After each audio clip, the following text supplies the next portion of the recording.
Welcome to Seattle Maritime Works. Hi, I'm Ken Saunderson with the Seattle Propeller Club, and today I'm joined by Delmas Whittaker, who's the Chief Operating Officer for the Port of Seattle's Maritime Division. Hey, thanks for joining us today, Delmas. Hey Ken, thank you very much for having me today. Hey, Delmas, let's start off by having you tell a little bit about your role there at the Port of Seattle. What all do you do? Well, I am fantastic and very excited to tell you about my new role, as you're aware of. I am serving as the Chief Operating Officer for the Maritime Division.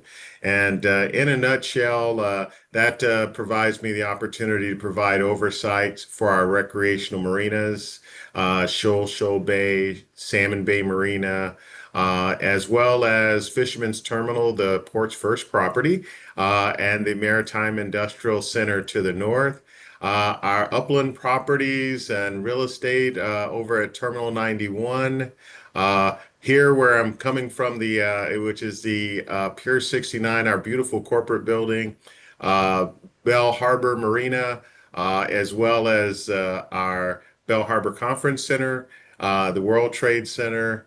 And as you go a little further south, close to the West Seattle Bridge, we have Harbor Island Marina, as well as the business center there in Harbor Island. And I do a little bit with parks, which we have 24 industrial parks and environmental habitats, as well as our maritime security. Wow, that's a lot of different facilities that you're involved with, Delmas. Hey, Yeah. this is an exciting time to be at the port. Talk a little bit about the investments that the port is making in the facilities that you just talked about. Oh yes, we have about a $5.5 billion capital project plan for all of our facilities, and we're doing so many great things. Obviously, we're very conscious about our environmental sustainability efforts. As well as showcasing maritime innovation. As you know, as we look forward to the commissioning of the Maritime Innovation Center over at Fisherman's Terminal, it's nearing completion, and it's going to really showcase the opportunity for great new maritime ideas to flourish. And we're definitely looking at ways to be kind to our environment, but also a huge return on investment for our community. This is an exciting time, as I mentioned, but you've got some serious challenges and opportunities facing the Ports Maritime Division. Talk a little bit about those. Well, just like all the other challenges, we're measured in our in our position to do our best to align with the needs of the community as well as our business partners, looking for different ways to be able to showcase the maritime industry. As you know, we do some work with our Northwest Seaport Alliance partners in helping with their facilities in our commercial and our terminal areas. But our fishing industry is flourishing. Most of the fishing fleets back out and getting ready and doing their thing for this season. Also, I would be remiss if I didn't talk about our amazing cruise industry, where we have, we're about a $1.1 billion industry, here in Seattle, as well as we're looking at somewhere in the range of about 283 sailings. And so commercially, I think we're trying to do our best to do our part to showcase our city. Port does have a huge, tremendous impact. Hey, talk a little bit about your career pathway that led you to this current position, Delmas.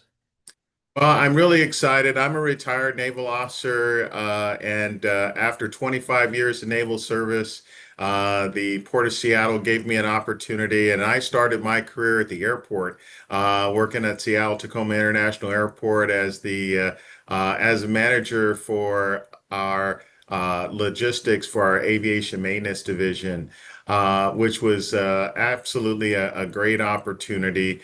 Then I saw the light and I came back to my maritime roots and had the opportunity to manage Fisherman's Terminal, Salmon Bay Marina, and the Maritime Industrial Center as a senior manager there.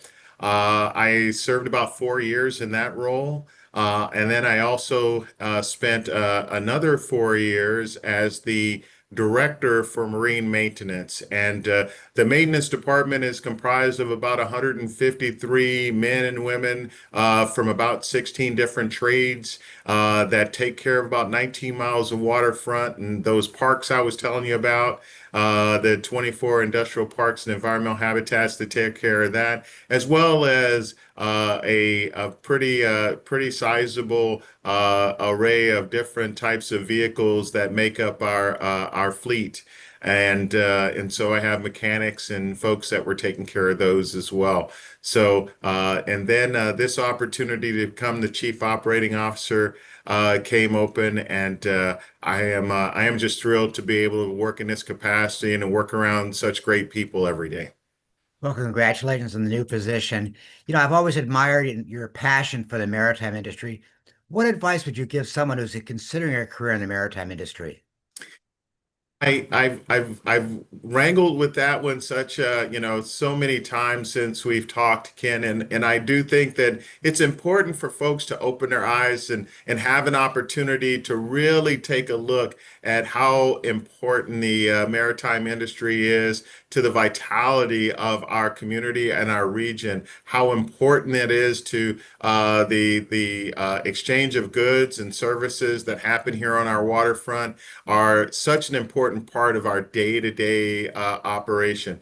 And as you know, we're doing our best to be able to extend that education and understanding with our young people, with our underserved communities, with folks that just haven't had the exposure to what lies right in their backyard here on Elliott Bay and along the ship canal. We have such amazing companies that for hundreds of years, and the port's been around for about 113 years, and some of those companies have been right alongside them doing such amazing work that we can contribute and tie directly to the maritime industry. So I am really super thrilled that I'm part of that ecosystem that gives back and keeps this region on the map and important to our day-to-day life. And the future is even brighter for the Port of Seattle and our maritime industry. Why are you passionate about the future of the maritime industry?